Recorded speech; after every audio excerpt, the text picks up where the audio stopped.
Mag-pricing calculator, ayan. So gumawa ako ng mag-pricing calculator para sa mga hindi maalam at sa mga nagtatanong kung magkano nga ba yung presyohan sa ating mag-printing. Okay, so itong sa mag-printing natin para to dun sa kulay white at yung magic mug natin. So babaguhin nyo na lang yung nakalagay dito. Ito ay default na mga materials natin kailangan para sa ating mag-pricing calculator. Pero bago yan lahat guys, itutur ko muna kayo dito sa ating bagong tambayan sa ating printingan community. Again guys, welcome dito sa ating printingan community, ang bagong tambayan ng mga printer. Okay, so dito sa printingan community, makakuha ka ng mga libreng templates and design na pwede mong magamit sa inyong printing business, lalo sa mga nag-uumpisa pa lang. Okay? So meron tayo dito mga materials na template or design. So gagawin mo dyan, i-click mo lang tulad nitong Time Learning Clock Book.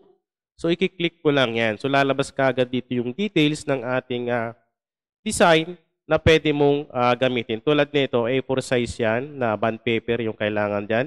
Yung Time Learning Clock Book. So babasahin mo lang yan. Kung pwede mong escape lang, punta dito sa pinakababa. Dito sa pinakababaan, dito yung pinaka-link niyan. So, isa-isahin mo na lang yan kasi yung ibang link dyan ay materials for printing business. Okay? So, meron din tayong activity. So, pag kinilik mo yung activity, dito makikita natin yung mga pinopost o pwede ka mag-post ng mga project mo para ma-share mo din sa kapwa nating printer.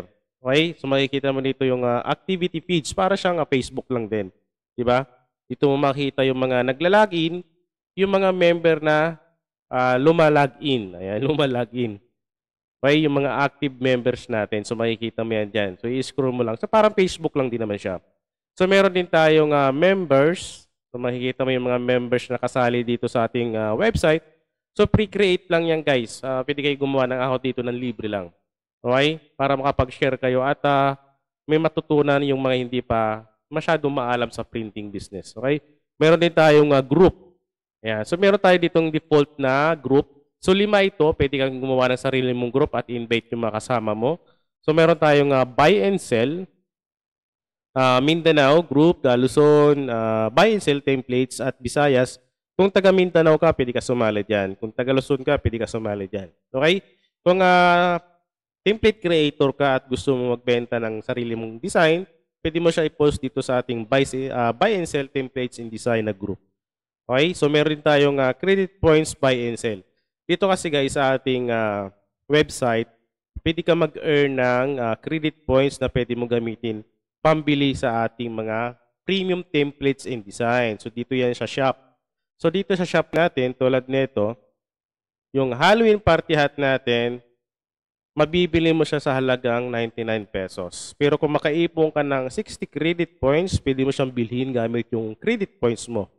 60 pesos. Or, kung makaipon ka ng 20 gemstones, pwede mo siyang bilhin gamit yung gemstones mo. So, ganun lang kadali at para sa mga nag-uumpisa lang, makakapagbili ka ng mga template na premium gamit yung credit points at yung gemstones. Okay? So, dito sa credits, makakaipon ka kung maglalagin ka araw-araw. So, para siyang daily mission. Okay, so sa ngayon, meron tayong 6 credit awards. So, pag nag-login ka sa isang araw, makakuha ka ng 1 credit. So, marami yan. Pag naipon mo, makakaipon ka ng mga credit points na pwede mong gamitin. So, ganun lang kadali. Di ba? Yan. So, pag nakaipon ka ng maraming credit points, pwede mo rin siya ibenta sa kapwa mo member dito. Yung mga gustong bumili. Okay? So, credit points, saka yung gemstones. So, pag bumili ka ng template, magkakaroon ka ng 1 gemstones. Kung baga parang discount na din yan. Di ba? Parang ganon. So, meron tayong achievements. Yan. So, meron mga tayong achievements. May mga badge tayo. Ayan. So, pwede mo siya ma-earn. Meron din tayong ranking. Okay? Kung matagal ka na, diamond. Kung nag-uumpisa ka pa lang, bronze. So, dito sa notification, ito yung pinaka-profile natin. Okay, sa profile natin, pwede mo siyang i-customize na parang Facebook mo din, di ba? So makikita mo yung credit balance, diyan makikita yung sa'yo.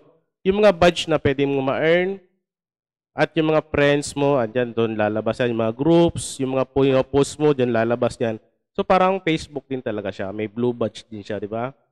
Ayan. So dito, umpisahan na natin yung pinaka-topic natin, yung ating mag pricing calculator. Okay, dito sa mag pricing calculator natin guys ay naka-default na yan. So meron ako nilagay dito mga materials. Pero kung meron pang kulang, idagdag nyo na lang din kasi ito yung mga aking ginagamit. Okay? So sa mag pricing calculator natin, syempre meron tayong mag, electricity, sublimation ink, maintenance, business permit, box, thermal tape, manpower, sublimation paper, rental, plastic at yung pinakatubo natin. Okay? So isa-isa natin i-explain yan. So, umpisa tayo dito sa mag. So, kung magkano nga ba yung bili mo sa mag mo? So, iba-iba kasi yung pinagbibilihan natin, di ba? Sa akin ay 35 ang bili ko. Yan, sa isang pirasong mag. Kulay white to ha. Sa electricity, so bahala ka kung magkano yung ilalagay mo. So, ilalagay ko dyan ay 10 pesos. Di ba? 10. Pero kung naka-jumper ka, zero mo. So, depende sa iyo yan, di ba? So, electricity ko ay 10. So, ang usapan natin dito guys ay isang peraso ha. Isang perasong mag. Okay? So, isang peraso ang usapan natin dito. Sa isang perasong mag, ang bili ko ay 35. Sa electricity, ang ilalagay kong consumption ay konsumo ay 10. Okay? So, sublimation ink. So, gawin natin siyang dalawa lang, 2 pesos. Sa maintenance, papasok dyan yung mga pag nasira yung printer mo, panagloko, so papaayos mo yun. So kailangan pag may gagawin ka, laging isasala yung maintenance, di ba? So 10 yung nilagay ko dyan. Sa business permit naman, kailangan yan kung meron kang permit. Pero kung wala kang binabayarang permit, ay wag mo na lang lagyan. So gawin mong 0. Sa akin kasi meron akong permit meron akong BIR. Meron akong mayor's permit. So, nilagay ko lang 5 lang. Okay? Sana naman kasi ito isang peraso lang naman na mag. So, madadagdagan niya pag kung ilang peraso yung gagawin mo. Yan. Sa box, so kung magkano yung box, so palagay natin yung box na nilalagay ng mag so palagay natin ano na lang, 2 pesos isa. Yan. So, sa thermal tape, ito yung tape na ginagamit natin, di ba? Yung kulay green. So, palagay natin 2 pesos na lang yung konsumo. Sa manpower, so kailangan mo magpasahod, di ba? Kailangan mo mong kumuha ng pambayad sa iyong tauhan. Pero kung wala kang tauhan, kung sarili mo lang, pwede mo gawing 0 yan. Pero mas maganda gawan mo ng amount din. So ilalagay ko yung 30. So gawin na natin 20.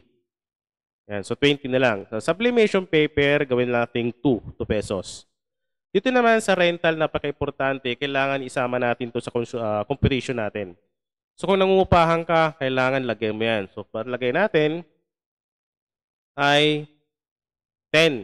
Kasi kung mahal yung upa mo, di ba? So lagay natin 10.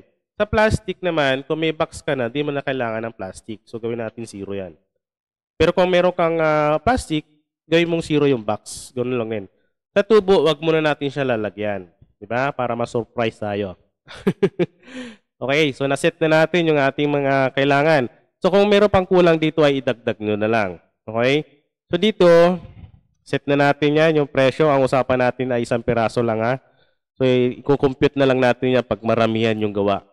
So dito, na-compute na natin sa isang piraso. Ang total ng ating materials, lahat-lahat ay 98. So sa 98 na yan, wala pa yung tubo mo dyan. Di ba? Wala ka pang tubo dyan na ilalagay. Ayun, 0 pa yung nilalagay mong tubo dyan. Tapos ang presyo ng mag napakamura sa iba, di ba? So, titignan mo kung paano nila yung nagagawa. Di ba? Kung business ba talaga yun. Pwede natin sabihin na maramihan, siguro. Pag maraming order, mas maraming kita. Parang ganun, di ba? So dito, kung nag-uumpisa ka pa lang, di mo pwedeng i-presyo yung mag mo na 100 pesos lang sa isa. Di ba? Wala ka pang tubo dun. So, magsasacrifice ka ng ganun. Yan. So, lalagyan natin siya ng tubo. So, palagay natin ang tubo mo sa isang peraso ay palagay natin, ano na lang, kasi nag-uumpisa ka pa eh. 50 pesos. Di ba? Sa isang peraso. Yan. 50 pesos. So, ang total ay 148. Yan. So, automatic na yan, 150 pesos yung isang mag mo. So, ganun lang yung computation niyan, guys. So, kung mali man ako, eh, tama nyo na lang din. Yan. So, bibigyan ko lang ng idea yung iba. So, dito, Yan. So, 50 pesos, di ba? Sa isang peraso. So, ita-times mo yung 50 pesos kung ilan yung ipapagawa sa'yo. Yan. So, dun mo maitototal yan kasi depende sa ating materials na pinagkukunan. Sa aking mag ay 35 yung pinagkukunan ko. So, may electricity, sublimation, maintenance, business permit, box, plastic, rental, sublimation paper, manpower, thermal tape. So, meron pang kulang dyan eh. Di ba? Yung shipping fee. Kung in-order mo sa malayo, di ba? Marami pang kulang dyan. Ito lang muna yung pinaka nilagay ko na pwede nating i-compute. So, idagdag na lang. Kung ilalagay mo yung tubo, palagay natin, kung mabait ka, di ba? Tumawad. So, 30 pesos na lang yung tubo mo. So, total niyan ay 128. Yan lahat yung presyo ng mag. Kasama na yung materials, pati yung tubo mo. So, lagi ka maglalagay o magbe-base dito sa pinakatubo mo. Pag tumawad, 100 na lang. So, paano magagawin yun? Di ba? Babawasan mo. Tanggalin mo yung 30. 98. So, materials lang yung ibabayad sa'yo. Wala pang tubo. Di ba? So, ganun lang din yun. Yan. So, comment ka lang guys sa ating video kung meron kayong gustong itama, kung meron man mali sa ating explanation. Yan. So, i-comment nyo na lang. So, madadagdagan yung ating pricing calculator dito sa ating website. So, ilalagay ko muna yung mag. So, maglalagay din tayo ng documents. Kasi sa documents, iba-iba yung materials. Yan. So, iba-iba kasi, di ba? May photo paper, bond paper, yung ink. So, iba-iba yan. So, maglalagay tayo ng iba pang pricing calculator. So, pinakauna natin ay mag. Yan. So, suggest na lang kayo kung ano pa yung gusto natin na ilagay dyan. Okay? Yan. So, join na lang kayo sa ating printing and community para sa mga nag-uumpisa pa lang at mayroon ng printing business para makapag-share din tayo ng mga ating ginagawa sa ating printing shop.